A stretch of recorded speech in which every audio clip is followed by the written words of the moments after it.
Hi hello ನಮಸ್ತೆ. ಮ್ಯಾಂಗ್ಳೂರ್ ಸ್ಟೈಲ್ನ ತೆಕ್ಕರೆ ಅಡ್ಡಿ ಅಂತ ಹೇಳ್ತೇವೆ. ಅಂದರೆ ಮುಳ್ಳು ಸೌತೆಯನ್ನು ಯೂಸ್ ಮಾಡಿಕೊಂಡು ಮಾರ್ನಿಂಗ್ ಬ್ರೇಕ್ಫಾಸ್ಟ್ ರೆಡಿ ಮಾಡ್ತಾ ಇರೋವಂಥದ್ದು. ಸೊ ನಿಮಗೆ ಕೂಡ ಇಷ್ಟ ಆದರೆ ಇದೊಂದು ಸಲ ಟ್ರೈ ಮಾಡಿ. ಸೊ ಇಲ್ಲಿ ನೋಡಿ, ಮುಳ್ಳು ಸೌತೆಯನ್ನು ಈ ಥರ ಸಣ್ಣಕ್ಕೆ ಕೊಚ್ಕೋಬೇಕು.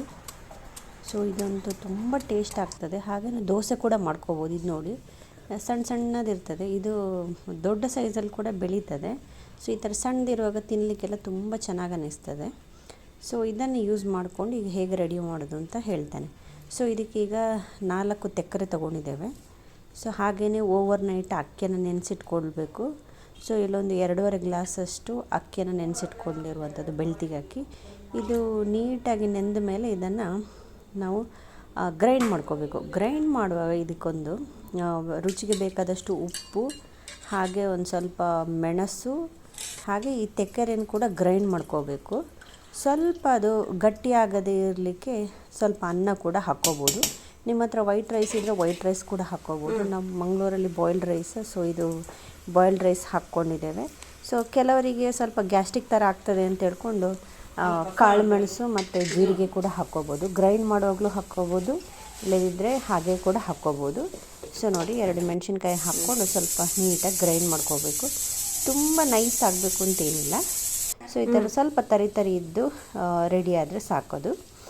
ಸೊ ಈಗ ನೋಡಿ, ಎಲ್ಲ ಸ್ವಲ್ಪ ತೆಕ್ಕರೆನ ಗ್ರೈಂಡ್ ಮಾಡಿಕೊಂಡ್ರೂ ನಡೀತದೆ. ಹಾಕ್ಕೊಂಡ್ರೆ ಅದು ಸ್ವಲ್ಪ ನೀರು ಬಿಡ್ತದೆ. ಕಲಸುವಾಗಲೂ ಅಷ್ಟೇ ಸ್ವಲ್ಪ ನೀರು ಬಿಡ್ತದೆ. ಸೊ ಅದಕ್ಕೋಸ್ಕರ ನೋಡ್ಕೊಂಡು ನೀವು ಅಕ್ಕಿ ಕಡಿಯುವಾಗ ನೀರು ಹಾಕ್ಕೋಬೇಕು. ತುಂಬ ನೀರಾಗಿ ಅಕ್ಕಿಯನ್ನು ಗ್ರೈಂಡ್ ಮಾಡ್ಕೋಬಾರ್ದು. ಇದು ನೋಡಿ, ಕನ್ಸಿಸ್ಟೆನ್ಸಿ ಕರೆಕ್ಟಾಗಿ ಬಂದಿದೆ. ಸೊ ನೆಕ್ಸ್ಟ್ ತಟ್ಟೆಗೆ ಅಥವಾ ಇಡ್ಲಿ ಪಾತ್ರೆಗೂ ಆಗ್ತದೆ. ಸ್ವಲ್ಪ ಎಣ್ಣೆ ಹಾಕ್ಕೊಂಡು ಅದನ್ನು ನೀಟಾಗಿ ಗ್ರೀಸ್ ಮಾಡ್ಕೋಬೇಕು.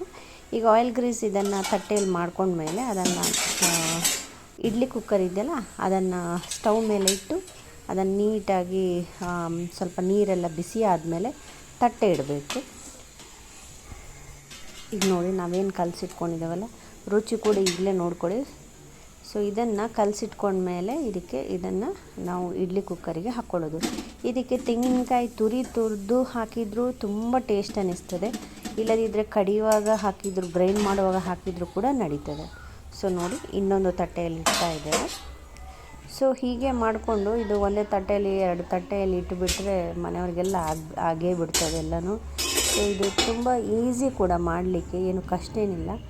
ಟೇಸ್ಟ್ ಅಂತೂ ವಂಡರ್ಫುಲ್ ಆಗಿರ್ತದೆ.